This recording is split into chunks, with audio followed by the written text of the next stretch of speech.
രാജസ്ഥാനിലെ ബഹളാപൂരിൽ നടന്ന സംഭവമാണ്. അവിടെ ദിവസവും അടിക്കുന്ന വെയിലത്ത് ഭൂമി പിളരാൻ തുടങ്ങി. ഒപ്പം തന്നെ മരങ്ങളും ചെടികളും ഉണങ്ങാൻ തുടങ്ങി. പക്ഷെ ഇതെല്ലാം ഉണ്ടായിരുന്നിട്ടും ബഹളാപൂരിൽ പാതിയിലധികം ആളുകൾ മറ്റൊരു വലിയ പ്രശ്നം കാരണം വളരെ വിഷമത്തിലായിരുന്നു. ആ പ്രശ്നം എന്താണെന്നാൽ വെള്ളത്തിന്റെ പ്രശ്നം.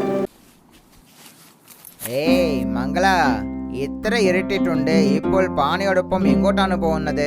അത് പിന്നെ ഞാൻ കിണറിൽ വെള്ളമെടുക്കാൻ പോവുകയാണ്. എന്ത്? നിനക്ക് എന്താ ഭ്രാന്ത് പിടിച്ചിട്ടുണ്ടോ? ഒരു പക്ഷേ നിന്നെ ആരെങ്കിലും കണ്ടിട്ടുണ്ടെങ്കിൽ ആവശ്യമില്ലാതെ പ്രശ്നങ്ങൾ വന്നേക്കും. നിനക്കറിയുമല്ലേ? വന്നാൽ വരട്ടെ, വിട്ടേക്ക്. പക്ഷേ വീട്ടിൽ ഒരു തുള്ളി വെള്ളം പോലും ഇല്ല. എന്റെ കുട്ടികളൊക്കെ ദാഹിച്ചു മരിക്കട്ടെ എന്നാണോ? വിടില്ല ഞാൻ. എന്നെ നിങ്ങൾ പോകാൻ അനുവദിക്കൂ. ഇവിടെ നോക്കൂ മംഗള, നീ പറയുന്നത് എനിക്കും മനസ്സിലാവുന്നുണ്ട്. പക്ഷേ നിനക്ക് അറിയുമല്ലോ, നമ്മളുടെ കിണറ്റിലെ വെള്ളവും കുളത്തിലെ വെള്ളവും ജമീന്ദാരുടെ ഉത്തരവില്ലാതെ നമുക്ക് കൊണ്ട് എടുക്കാൻ പറ്റില്ല. ആ ജമീന്ദാർ കടൻകാരന്റെ കാര്യം വിട്ടേക്ക്. അദ്ദേഹം ആരാണ് നമ്മളെ തടയാൻ? വെള്ളമൊക്കെ എല്ലാവർക്കും സമമാണ്. ഇവിടെ നോക്ക്, നീ പറയുന്ന കാര്യങ്ങൾ നേരാണ്. പക്ഷെ നീ ഒരു കാര്യം മറന്ന് സംസാരിക്കുന്നു. ഒരു പക്ഷേ ആർക്കെങ്കിലും ഈ കാര്യം അറിഞ്ഞിട്ടുണ്ടെങ്കിൽ, അതായത് ജമീന്ദാരുടെ ഉത്തരവില്ലാതെ വെള്ളം എടുത്തവന് അതിനുള്ള ശിക്ഷയും നമ്മളാണ് അനുഭവിക്കേണ്ടത്. പിന്നെ നമ്മളുടെ കുട്ടികളും അനുഭവിക്കണം. അതുകൊണ്ട് ആലോചിച്ചോള് എന്താ ചെയ്യണമെന്ന്. രാമു പറഞ്ഞത് കേട്ടിട്ട് മംഗള കലം താഴേക്ക് വെച്ചു. പിന്നെ ശാന്തമായി കിടന്നുറങ്ങി. പക്ഷെ അവളുടെ മനസ്സിൽ നാളത്തെ കാര്യം ഓർത്ത് വിഷമമുണ്ടായിരുന്നു. അതേസമയം സുരവി പിന്നെ മംഗളാപൂരിന്റെ തൊട്ടടുത്ത ഗ്രാമമായ ഭദ്രാപൂരിൽ വളരെ വിചിത്രമായ കാര്യങ്ങളൊക്കെ നടന്നു. അതെ അമ്മേ, ഇപ്പോഴാണ് കഴിച്ചിട്ട് വീട്ടിലേക്ക് വന്നത്. നിങ്ങൾ ഒന്നും വിഷമിക്കണ്ട, ഞാൻ ഇവിടെ നന്നായിട്ടുണ്ട്. ഞാൻ പറയുന്നല്ലേ അമ്മേ. അതെങ്ങനെ വേഗം തന്നെ തിരിച്ചു വരാൻ പറ്റും? ഇത്ര കഷ്ടപ്പെട്ടതിന് ശേഷം എനിക്ക് വലിയ ടീച്ചർ ജോലി കിട്ടിയിട്ടുണ്ട്. പക്ഷേ ആ ജോലിനെ വിട്ടിട്ട് വീട്ടിലേക്ക് വരണമെന്ന് പറയുന്നു. അതും ഇതിനു വേണ്ടി കുറച്ച് ചളി പിടിച്ചിരിക്കുന്നു. അതുകൊണ്ടാണോ? ഇത് നല്ല കാര്യമാണ്. ഇല്ല, ഇപ്പോൾ ഞാൻ പറയുന്നത് കേൾക്കൂ. ഞാൻ നന്നായിട്ടുണ്ട്. നിങ്ങൾ വിഷമിക്കാതെ ഇരിക്കൂ. നിങ്ങൾ കിടന്ന് ഉറങ്ങൂ.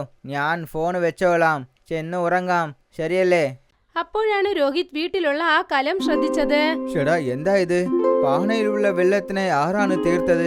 എന്ന് വെച്ചാൽ ഗ്രാമത്തിലെ ജനങ്ങൾ പറയുന്നത് നേരാണല്ലേ? ഇതിന് ആ കാളിദൈവത്തിന്റെ ദേഷ്യമാണ് കാരണം. ഇതാണ് ആ വിചിത്രമായ കാര്യം. പെട്ടെന്ന് കാണാതായ വെള്ളത്തിനെ കുറിച്ച് രോഹിത് ഉടനെ ഗ്രാമത്തിലെ ജനങ്ങളോട് പറഞ്ഞു. പിന്നെ തലവന്റെ ഓഫീസിൽ അത് വലിയ പ്രശ്നമായി മാറി. ഇല്ല, ഇനി ഞങ്ങളെ ഒന്നും കേൾക്കാൻ തയ്യാറല്ല തലവരെ. നിങ്ങൾ ഈ പ്രശ്നത്തിന് പെട്ടെന്നൊരു തീരുമാനമുണ്ടാക്കൂ. ഇല്ലെങ്കിൽ വലിയ പ്രശ്നമാകും. നിങ്ങൾ കണ്ടില്ലേ, നമ്മുടെ സ്കൂൾ മാസ്റ്ററിന്റെ വീട്ടിൽ പോലും വെള്ളം കാണാതെ ആയിരിക്കുകയാണിപ്പോൾ. ഇല്ല, ഇത് ശരിയാവില്ല. നിങ്ങൾ ആദ്യം കാളിദേവിയുടെ ക്ഷേത്രത്തിൽ യാഗം നടത്തൂ. ഇത് തീർച്ചയായും കാളിയുടെ ദേഷ്യമായിരിക്കും. ഇതിനു മുൻപ് ഇങ്ങനെ വെള്ളം കളഞ്ഞു പോയിട്ടില്ലല്ലോ. അതെ, നേരാണ്. യാഗം ചെയ്യൂ. ഗ്രാമത്തിലെ ജനങ്ങൾക്കിടയിൽ നടന്ന പ്രശ്നം കണ്ട് തലവൻ സാറ് പേടിച്ചു പോയി. അദ്ദേഹത്തിന് ഒന്നും തന്നെ മനസ്സിലായില്ല. അപ്പോഴാണ് രോഹിത്തിന് ഒരു കാര്യം ഓർമ്മ വന്നത്. അത് ഉപയോഗിച്ച് വെള്ളം എങ്ങനെ കാണാതാകുന്നു എന്നത് മനസ്സിലാക്കാം. കുറച്ച് പ്രശാന്തമായിരിക്കൂ. ഇവിടെ നോക്കൂ, നമ്മളുടെ ഗ്രാമത്തിൽ വിചിത്രമായ കാര്യങ്ങൾ നടന്നുകൊണ്ടിരിക്കുന്നു. അതുകൊണ്ട് നമ്മൾ വിഷമത്തിലാണ്. പക്ഷേ ഈ അവസ്ഥയിൽ നമ്മളുടെ പണി നിദാനമായിട്ട് ചെയ്തിട്ടില്ലെങ്കിൽ ഇതിനുള്ള തീർവിനെ നമ്മെ കൊണ്ട് എടുക്കാൻ പറ്റില്ല. പക്ഷേ ഇതിന് കാരണം കാളിദൈവത്തിന്റെ ദേഷ്യം എന്ന് വെച്ചാൽ അത് എന്നെ കൊണ്ട് വിശ്വസിക്കാൻ പറ്റില്ലായിരുന്നു. കാളിദേവിയുടെ ദേഷ്യമല്ലാതെ വേറെ എന്താണിത്? അല്ലെങ്കിൽ വെള്ളം എവിടെയെങ്കിലും ഇങ്ങനെ കാണാതാകുമോ? ഇരിക്കാം. ഒരു പക്ഷേ എവരെങ്കിലും അത് മോഷ്ടിച്ചിരുന്നാൽ. എന്ത്? മോക്ഷണമോ? അതെ, മോക്ഷണമാണ്. രോഹിത് ഇങ്ങനെ മോക്ഷണം എന്ന് പറഞ്ഞതും തന്നെ എല്ലാരും ആകെ ഞെട്ടിപ്പോയി. കാരണം സ്വർണം വെള്ളിയൊക്കെ വിട്ടിട്ട് ആരെങ്കിലും ചെന്ന് വെള്ളം മോഷ്ടിക്കുമോ? മോനെ രോഹിത്, നീ എന്താണ് പറയുന്നത് മോനെ? വെള്ളത്തിനെ ആരാണ് മോഷ്ടിക്കാൻ പോകുന്നത്? എന്തിനാ മോഷ്ടിക്കുമെന്ന് എനിക്കും അറിയില്ല തലവൻ സാറേ. പക്ഷേ എന്നെ കൊണ്ട് ഇത് തീർച്ചയായും പറയാൻ പറ്റും. ഗ്രാമത്തിലെ ഇതുപോലെ സംഭവങ്ങൾ നടക്കുന്നില്ലേ? ഇതിന് കാരണം ഒരേ ഒരാളാണ് എനിക്ക് തോന്നുന്നുണ്ട്. നിങ്ങൾ തന്നെ ആലോചിച്ചു നോക്ക്. നമ്മൾ എല്ലാവരുടെ വീട്ടിൽ നിന്നും പാനയിലുള്ള വെള്ളം കാണാതെ പോകുന്നെന്ന് വെച്ചാൽ, പക്ഷേ ഇതെല്ലാം ഒരേ സമയത്തല്ല, അടുത്തടുത്താണ് നടന്നുകൊണ്ടിരിക്കുന്നത്. അതായത് നമ്മളുടെ വീട്ടിൽ നമ്മൾ ഇല്ലാത്ത സമയത്താണ് ഇതെല്ലാം നടക്കുന്നത്. ഇന്ന് എന്റെ വീട്, ഇന്നൊരു ദിവസം നിങ്ങളുടെ വീട്. ഒരു പക്ഷേ ഇത് കാളിദൈവത്തിന്റെ ദേഷ്യമെങ്കിൽ ഒരേ സമയത്ത് ഈ മോഷണം നടക്കണം. പക്ഷേ ഒരേ സമയത്ത് നടക്കുന്നില്ല. അതുകൊണ്ടാണ് പറയുന്നത് ഇതെല്ലാത്തിനും പുറകിൽ ഒരാളാണ് കാരണമെന്ന്. രോഹിത് പറഞ്ഞത് കേട്ടതും തലവൻ ആകെ ശാന്തനായി മാറി. ഒപ്പം തന്നെ ഗ്രാമത്തിലെ ജനങ്ങളെല്ലാം രോഹിത് പറഞ്ഞതിന് സമ്മതിച്ചു. ഇപ്പോൾ വെള്ളം മോഷ്ടിക്കുന്നത് ആരാണെന്ന് കണ്ടുപിടിക്കാൻ ഒരു കളി തുടങ്ങി.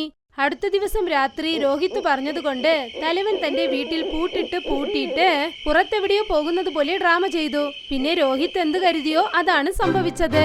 ഗ്രാമത്തിൽ വെള്ളം മോഷ്ടിച്ചവൻ പിടിയിലായി. ഇല്ല ഇല്ല, എന്നെ വിട്ടേക്ക്. ഞാൻ ഏതൊരു തെറ്റും ചെയ്തിട്ടില്ല. ദയവ് ചെയ്ത് എന്നെ വിട്ടേക്ക്. അത് ശരി, എത്ര നന്നായി സംസാരിക്കുന്നു കണ്ടോ. നിനക്ക് നാണമില്ലേടാ? വിട്ടേക്ക് എന്ന് നിലവിളിക്കുന്നു. അടുത്തവരുടെ വീട്ടിൽ ചെന്ന് വെള്ളം മോഷ്ടിച്ചിട്ട് വന്നിട്ട് ഞാൻ ഒരു തെറ്റും ചെയ്തില്ലെന്ന് നുണയും പറയുന്നു. നിനക്കറിയാമോ നീ ചെയ്തത് എത്ര വലിയ തെറ്റാണെന്ന്? എന്ത് തെറ്റാണ്? ഇല്ല, ഞാൻ ഏതൊരു തെറ്റും ചെയ്തിട്ടില്ല. ഞാൻ ഇതൊക്കെ ഒരു നിർബന്ധ കാരണമാണ് ചെയ്തു കഴിഞ്ഞു. എന്നെ ദയവായിട്ട് ശ്രമിക്കൂ. മറ്റുള്ളവർ വീട്ടിൽ കയറി വെള്ളം മോഷ്ടിക്കുന്നു. ഇതിലെന്ത് നിർബന്ധമാണ് വന്നത്? പറയുന്നു, എല്ലാ കാര്യത്തിനെയും പറയുന്നു. ഈ കാര്യം 6 മാസങ്ങൾ മുൻപാണ് തുടങ്ങിയത്. ഞാൻ എന്റെ പലിശയിനെ വീണ്ടും തരാൻ പറ്റില്ലാത്ത സമയത്ത്. എന്തു പറഞ്ഞു? പൈസ ഇല്ലയോ? അതെ മുതലാളി, എന്റെ അടുത്ത് പൈസ ഇല്ല. ഈ മാസം എനിക്ക് എത്ര വരുമാനം വന്നോ അതെല്ലാം എന്റെ മകൻ രാജ് വൈദ്യത്തിന് ചെലവായി കഴിഞ്ഞു. അതുകൊണ്ട് ഈ പ്രാവശ്യം എന്നെ കൊണ്ട് നിങ്ങളുടെ പൈസ എന്നെ പലിശ തരാൻ പറ്റില്ലായിരുന്നു. ഇവിടെ നോക്ക്, ഇതെല്ലാം എൻ്റെ അടുത്ത് പറയണ്ട. ഈ 5 മാസങ്ങളിൽ നിന്നെ കൊണ്ട് ഒരു പ്രാവശ്യം കൂടെ പലിശ തരാൻ പറ്റില്ലായിരുന്നു. അതായത് അസൽ കാശ് തരുന്നു എന്ന് പറഞ്ഞു, അതുപോലും തരാൻ പറ്റില്ല. ഇത് ഇങ്ങനെ തന്നെ നടന്നുകൊണ്ടിരുന്നാൽ എന്താ നടക്കുമെന്ന് നിനക്ക് അറിയുമല്ലേ? എനിക്ക് നന്നായിട്ട് അറിയും മുതലാളി. പക്ഷെ എന്നെ കൊണ്ട് എന്ത് ചെയ്യാൻ പറ്റും?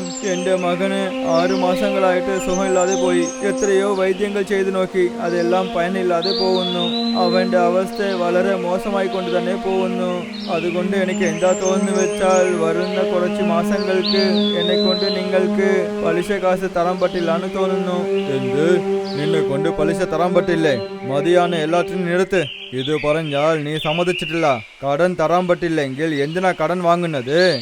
ഇല്ല, ഞാൻ നിന്റെ അടുത്ത് കൊടുത്ത കടനെ തീർച്ചയായും ഇന്ന് വസൂലിക്കും. ഇന്നു മുതൽ നീ ഗ്രാമത്തിൽ കുളത്തിൽ നിന്നും കിണറ്റിൽ നിന്നും നദിയിൽ നിന്നും വെള്ളം എടുക്കാൻ പറ്റില്ലായിരുന്നു. നീ ഗ്രാമത്തിലെ വെള്ളം കുടിക്കാൻ പറ്റില്ലായിരുന്നു. ഒരു പക്ഷേ അങ്ങനെ കുടിച്ചാൽ അതിനു വേണ്ടി പൈസ നീ തര വേണ്ടിയിരിക്കും. എന്ത് പൈസയോ? വേണ്ട മുതലാളി, ദയവ് ചെയ്ത് അങ്ങനെ ചെയ്യില്ല. എന്റെ കുട്ടികളും ഞാനും എന്റെ ഭാര്യയും വെള്ളമില്ലാതെ ചത്തുപോകും. ദയവ് ചെയ്ത് നിങ്ങളുടെ മേലെ കരുണ കാണിക്കും മുതലാളി, ദയവ് ചെയ്ത്. പിന്നെ ഇതുപോലെയാണ് ജമീന്ദാർ ഞങ്ങളുടെ അടുത്ത് കാശ് വസൂൽ ചെയ്യാൻ തുടങ്ങിയിട്ടുണ്ട്. എന്ത്? ഇത് വളരെ തെറ്റാണല്ലോ. അദ്ദേഹം ഇങ്ങനെ ചെയ്യാൻ പാടില്ലായിരുന്നു. ചെയ്യാം, എന്തിനാ ചെയ്തൂടാ? ഗ്രാമത്തിലുള്ള കുളങ്ങൾ, നദികൾ, കിണറുകൾ, അതിന്റെ അരികിലുള്ള സ്ഥലങ്ങളെല്ലാം അദ്ദേഹത്തിൻ്റെയാണ്. അതുകൊണ്ട് അദ്ദേഹം എന്തെങ്കിലും ചെയ്യാൻ പറ്റും. തുടക്കത്തിലെല്ലാം നന്നായി തന്നെ പോയിക്കൊണ്ടിരുന്നു. ജമീന്ദാർ ഒരു പ്രാവശ്യം 500 രൂപ വാങ്ങിച്ചു. പക്ഷേ പതുക്കെ അദ്ദേഹത്തിന്റെ ദേഷ്യം വളർന്നു കളഞ്ഞു. അതിനുശേഷം അദ്ദേഹം പലിശ അധികമാക്കി. ചില സമയങ്ങളിൽ 500-ൽ നിന്നും 1000, 1000-ൽ നിന്നും 2000, 2000-ൽ നിന്നും 3000, ഇപ്പോൾ നേരായിട്ട് 5000 രൂപ. എന്റെ മകൻ രാജുവിന് സുഖമില്ലായിരുന്നു. ഞാൻ സമ്പാദിക്കുന്നത് മൊത്തം അവന്റെ വൈദ്യത്തിന് ചെലവായി കഴിയുന്നു. അതുകൊണ്ട് ഇതെല്ലാം എന്നെ കൊണ്ട് തരാൻ പറ്റില്ല. അതുകൊണ്ട് ഞാൻ എന്താ ആലോചിച്ചെന്ന് വെച്ചാൽ നമ്മളുടെ ഗ്രാമത്തിലല്ലെങ്കിലും വേറെ ഗ്രാമത്തിൽ നിന്നും വെള്ളം എടുക്കാമെന്ന് വിചാരിച്ചു. അതുകൊണ്ടാണ് ഞാൻ മോക്ഷണം തുടങ്ങിയിട്ടുണ്ട്. അല്ലെങ്കിൽ ഇവിടെ ഉള്ള കിണറ്റിൽ തന്നെ എന്നെ കൊണ്ട് വെള്ളം എടുക്കാൻ പറ്റും. പക്ഷെ എനിക്ക് പേടി തോന്നി. ഈ കാര്യം ജമീന്ദാറിന് അറിഞ്ഞു കഴിഞ്ഞാൽ അതിനുശേഷം എന്റെ ജീവിതത്തിനെ അദ്ദേഹം കഷ്ടപ്പെടുത്തും. അതുകൊണ്ട് ഇങ്ങനെ ചെയ്യുന്നത് എന്റെ നിർബന്ധമായി മാറി. രാമുവിന്റെ കഥ കേട്ടതും ബദലാപൂർ മൊത്തം ആകെ വിഷമത്തിലായി. അത് കേട്ടിട്ട് എല്ലാവരും ശാന്തരായി. അപ്പോഴാണ് രോഹിത് രാമുവിനെ സഹായിക്കണമെന്ന് കരുതിയത്. രാമു, എങ്കിലെ ക്ഷമിച്ചേക്ക്. ഞങ്ങൾ ആവശ്യമില്ലാതെ നിന്നെ എന്തൊക്കെ സംസാരിച്ചു. പക്ഷേ മതിയാണ്. നമ്മൾ സ്വതന്ത്ര ഇന്ത്യയിലെ ജനങ്ങളാണ്. പക്ഷേ ഇക്കാലത്തിൽ നീ കുടിക്കുന്ന വെള്ളത്തിനെ ആരെ കൊണ്ടും തടയാൻ സാധിച്ചിട്ടില്ല. ഇത് പാപമാണ്, വലിയ പാപമാണ്. പക്ഷേ ഇതിന്റെ ശിക്ഷ തീർച്ചയായും ജമീന്ദാറിനെ കിട്ടിയേ പറ്റുള്ളൂ. രോഹിത് പറഞ്ഞത് കേട്ടിട്ട് രാമുവിന്റെ കണ്ണുകളിൽ വിശ്വാസം വന്നു. പിന്നെ അടുത്ത ദിവസം രാമു രോഹിത്തിനോടൊപ്പം തന്നെ പോലീസ് സ്റ്റേഷനിലേക്ക് ചെന്നു. അദ്ദേഹം ജമീന്ദാർ കഷ്ടപ്പെടുന്നതിനെ കുറിച്ച് കംപ്ലൈന്റ് എഴുതി. ഇക്കാര്യം അറിഞ്ഞതും പോലീസ് ഉടനെ ജമീന്ദാറിനെ പിടിച്ച് ജയിലിലിട്ട് അടച്ചോ. പിന്നെ ഒപ്പം തന്നെ രോഹിത്തിന്റെ സഹായം കാരണം രാമുവിന്റെ തെറ്റ് ക്ഷമിക്കപ്പെട്ടു.